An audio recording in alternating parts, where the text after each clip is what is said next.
Hello students, आज हम discuss करेंगे variables, different types of variables. So आइए डिस्कस करते हैं। So some examples of variables in business might include. कुछ एग्जांपल्स अगर हम वेरिएबल्स की बात करें, जैसे return on investment, advertising dollars, stock price, historic cost, sales, market share, age of the worker, EPS, miles driven to work, time spent in store. So ये कुछ examples हैं वेरिएबल्स के। सो जनरली वेरिएबल्स अगर हम define करें variables को, सो जैसे हमने प्रीवियस वीडियो में भी देखा था, सो वेरिएबल्स जो होते हैं they are synonym for construct. So variable is use as a synonym for construct. जो भी जिस किसी कंस्ट्रक्ट को आप स्टडी करते हैं उसी को हम जनरली वेरिएबल्स कहते हैं। So variables they are use as synonym for construct. So variable is a symbol of an event, act, characteristics, trait, attribute that can be measured and to which we assign values. So for example, हमने discuss करा productivity.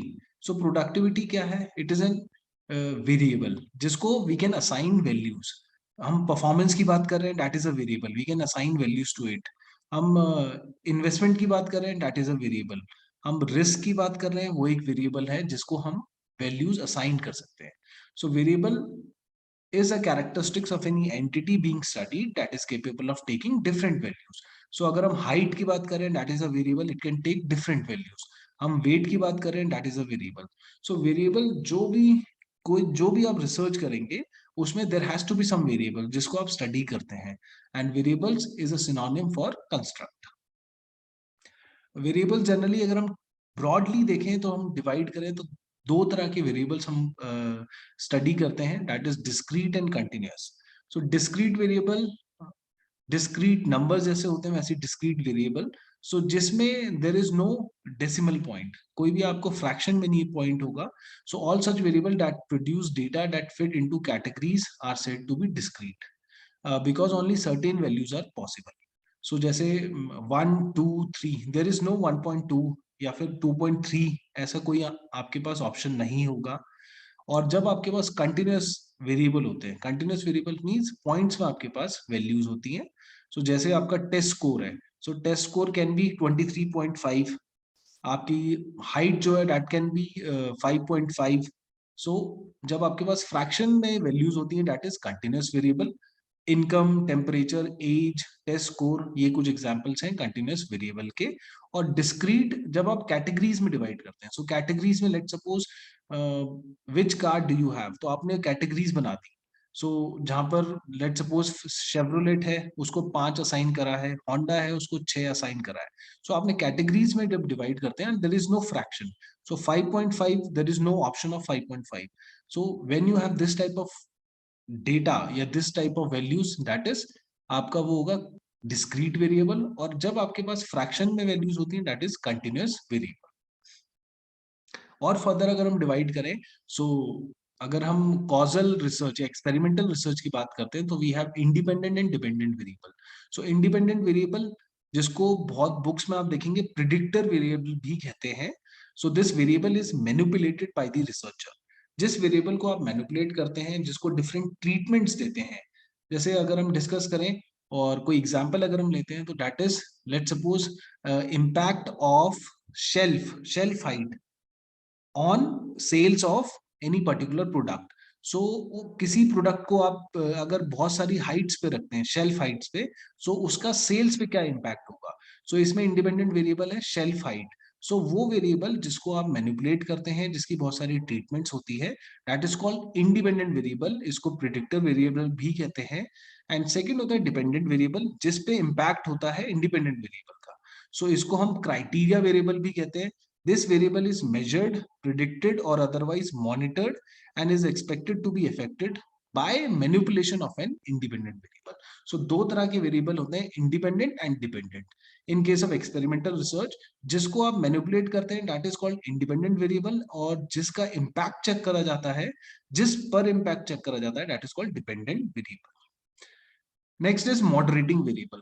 So moderating variable or interaction variable is a second independent variable that is included because it is believed to have a significant contributory or contingent effect on IV-DV relationship. IV is independent variable, DV is dependent variable. So relationship जो IV and DV के बीच में उसको जो effect करता है, second independent variable भी उसे हम कहते हैं, that is called moderating variable. So you can understand this with this example. Independent variable है 4-day working week और dependent variable है productivity. So productivity को affect कर रहा है 4-day working week. अगर एक second independent variable है, that is worker's age. Worker की एज क्या है, 4 दिन वो काम करता है, प्रोडक्टिविटी को इफेक्ट करता है, उसकी एज क्या है. सो ये एज एक वेरिएबल है जो इफेक्ट करेगा इस रिलेशनशिप को. सो इस वेरिएबल को हम कहते हैं moderating. So that is called moderating variable. उसके बाद एक्सट्रेनियस वेरिएबल्स होते हैं कुछ. So an almost infinite number of extraneous variable that exist might conceivably affect a given relationship. So इसके अलावा बहुत सारे वेरिएबल्स होते हैं जो इफेक्ट करते हैं इंडिपेंडेंट और डिपेंडेंट वेरिएबल के रिलेशनशिप को. उन सबको हम कहते हैं extraneous variables.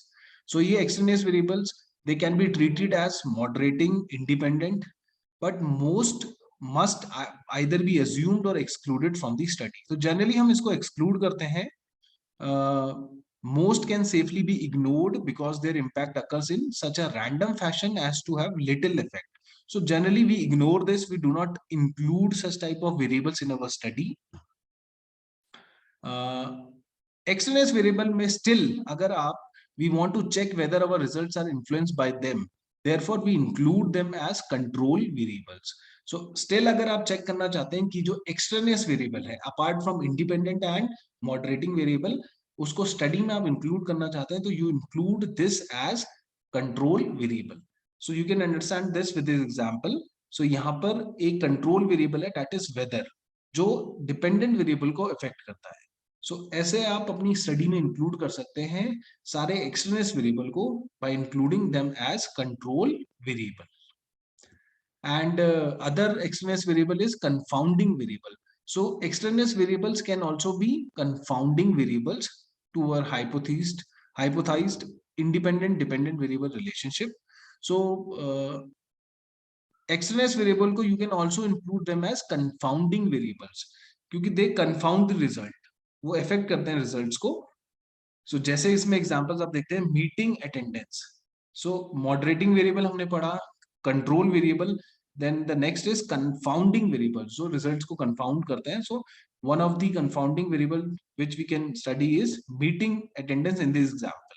So through this figure you can understand एक इंडिपेंडेंट वेरिएबल होता है, सेकंड इंडिपेंडेंट वेरिएबल जो होता है मॉडरेटिंग जो उस रिलेशनशिप को इफेक्ट करता है.